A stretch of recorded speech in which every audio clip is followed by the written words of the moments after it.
আল্লাহ তাআলা বললেন, ইন তাজতানিবু কাবাইরা মা তুনহাউনা আনহু নুকাফির আনকুম সাইয়্যাতিকুম ওয়া নুদখিলকুম মুদখালান কারীমা।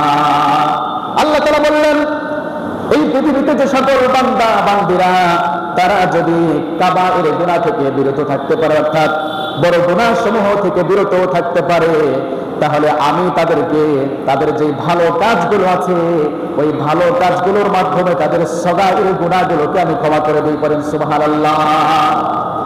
অর্থাৎ আমাদেরকে কবিরা গুনাহ থেকে বেঁচে থাকতে হবে। রব্বুল আলামিন বললেন, বান্দা তুমি আমার কাছে সগাইর গুনাহ থেকে মাফ পেতে পারো, এটার জন্য একটা শর্ত আছে। সেই শর্তটা হলো আমাদেরকে কবিরা গুনাহ থেকে বিরত থাকতে হবে। যদি আমরা কবিরা গুনাহ থেকে বিরত থাকি আর যদি আমাদের দ্বারা ছোটখাটো কোনো গুনাহ হয়ে যায়, রব্বুল আলামিন আমাদেরকে ভালো কাজের মাধ্যমে সেগুলোকে ক্ষমা করে দেন।